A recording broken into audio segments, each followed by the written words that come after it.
नमस्कार, मैं हूं नमिता और आप देख रहे हैं बिग न्यूज 9। बिहार के मुख्यमंत्री नीतीश कुमार ने अपने 70वें जन्मदिन के मौके पर कोरोना वैक्सीन का टीका लगवाया। नीतीश ने प्रदेश में आज यानी 1 मार्च से शुरू हुए तीसरे चरण के टीकाकरण अभियान के दौरान इंदिरा गांधी आयुर्विज्ञान संस्थान शेखपुरा पटना परिसर में यह टीका लगवाया। इस दौरान मुख्यमंत्री के साथ दोनों उप मुख्यमंत्री तारकिशोर प्रसाद व रेणु देवी, शिक्षा मंत्री विजय चौधरी तथा ऊर्जा मंत्री विजेंद्र यादव ने भी कोरोना वैक्सीन का पहला डोज लिया। सीएम नीतीश ने इस दौरान घोषणा करते हुए कहा कि सभी विधायकों और मंत्रियों को टीका आईजीएमएस में ही मिलेगा। 31 मार्च को टीके का दूसरा डोज मिलेगा। बिहार में सभी लोगों को मुफ्त में लगेगा कोरोना का टीका।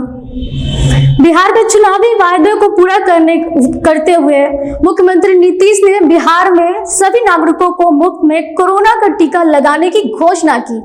हालांकि केंद्र सरकार ने कहा है कि निजी अस्पतालों में अधिकतम 250 रुपए का शुल्क लगेगा, लेकिन बिहार के सभी निजी या सरकारी अस्पतालों में टीका लेने पर किसी शुल्क का भुगतान नहीं करना होगा। ऐसे में निजी अस्पतालों में टीकाकरण के खर्च का भुगतान नीतीश सरकार करेगी। रविवार को मुख्यमंत्री नीतीश कुमार की अध्यक्षता में कोरोना टीकाकरण के तीसरे चरण की समीक्षा के बाद यह ऐलान किया गया।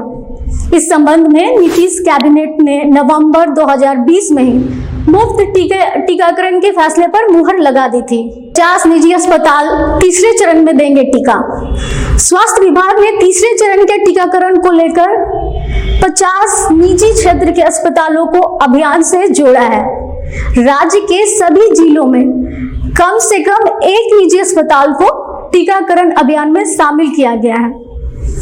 इस चरण में निर्धारित उम्र सीमा वाले कोई भी नागरिक कोविड-2 पोर्टल पर टीकाकरण के लिए स्थल व तिथि का चुनाव स्वयं कर सकते हैं। साथ ही निजी या सरकारी अस्पताल में टीका के लिए उन्हें भी चयन का विकल्प दिया जाएगा। ऐसे में निजी अस्पताल भी कोरोना टीका अभियान में शामिल होंगे। आज वैक्सीनेशन का, कोरोना वायरस के वैक्सीनेशन का पहला डोज आईजीआईएमएस में प्राप्त करने का, लेने का मुझको अवसर मिला है। इसके लिए मुझे बड़ी खुशी है। और जो हमारे जितने चिकित्सा के केंद्र हैं, सब जगह इन सब चीजों पर ठीक ढंग से काम किया जा रहा है। और आईजीआईएमएस से तो विशेष हमारा लगाव रहा है। और पहली बार भी जब टीकाकरण का काम शुरू किया गया था तो यहीं आकर के पहले दिन ही हम लोगों ने यहाँ पर आकर के लोगों के बीच में बातचीत भी की थी। और यहाँ का काम बहुत अच्छा है। और आज जो टीकाकरण का जो शुरुआत फिर करा दी गई है, अब तो सब लोगों को मालूम है कि 60 साल और उससे अधिक उम्र के जो लोग हैं उनका, और 60 साल से कम 45 वर्ष तक के उम्र के जो लोग हैं जिनको अन्य प्रकार की कोई बीमारी है, उसके लिए केंद्र सरकार ने गाइडलाइन जारी कर दिया है। पहले तो 50 साल के ऊपर वाली बात थी, लेकिन जो लेटेस्ट गाइडलाइन जारी हुआ है उसके मुताबिक अभी आवश्यक है कि 60 साल और उसके ऊपर के सब लोगों को कराया जाए। और 60 साल के नीचे 45 साल तक के लोगों का जो अलग प्रकार की बीमारियों से ग्रस्त हैं, जिसके बारे में भी, उन बीमारियों के बारे में बता दिया गया है, तो उनके लिए भी काम किया जा रहा है। मुझको पूरा भरोसा है कि अब ये वैक्सीनेशन का काम, टीकाकरण का काम सब लोग कराएंगे और पूरे तौर पर ये काम होना चाहिए। और इससे मुक्ति पाना बहुत जरूरी है। इससे मुक्ति मिलेगी इस कोरोना की बीमारी से। ये दुनिया भर में जो फैली हुई है, तो हम लोगों के यहाँ तो अपने देश में कम है और खास करके बिहार में तो और कम है। देश के कुछ हिस्सों में भी ज्यादा है, लेकिन वैसे तो दुनिया भर में। तो इससे मुक्ति मिलेगी।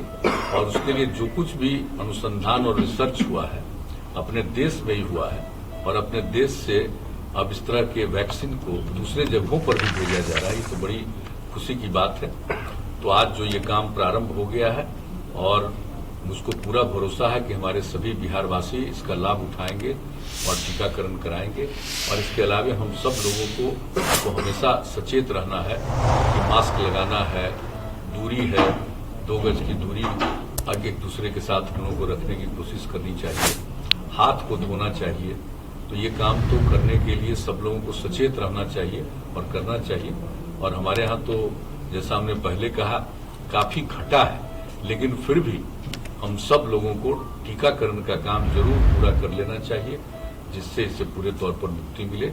और आज इसकी शुरुआत यहां से हुई है और पहला दिन जो टीकाकरण की शुरुआत तीसरे फेज का हुआ है उसमें आज लेने का मौका मिला। मुझे बहुत खुशी है और मुझको पूरा भरोसा है कि पूरे बिहार में और खास करके जो हमारे अब जैसे एमएलए और एमएलसी हैं उनके लिए भी जो बात हो गई है, पहले ये बात हो रही थी कि वहीं पर कराया जाएगा, लेकिन हम लोगों ने बात किया कि जो भी टीकाकरण कराएंगे उनको तो 30 मिनट तक बैठना है और डॉक्टर्स को सचेत रहना है कि उनको किसी भी प्रकार की कोई बीमारी न उभर करके सामने आए, उसको देखने के लिए कि कोई इन पर रिएक्शन नहीं हो रहा।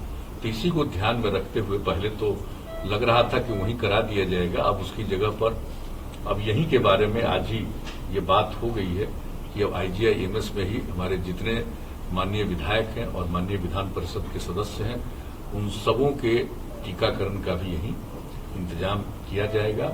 और इसके लिए पूरा विस्तृत रूप से ये इसकी सूचना दी गई है, सुबह 9 बजे से 11 बजे तक का और दिन में 1 बजे से लेकर के 7 बजे शाम तक का ये काम करेंगे। और अन्य लोगों के लिए जो भी इसके लिए जिनका रजिस्ट्रेशन हो जाएगा और जिनके बारे में पता चलेगा कि इनका टीकाकरण किया जाना चाहिए, उनका टीकाकरण तो यहाँ पर होगा ही।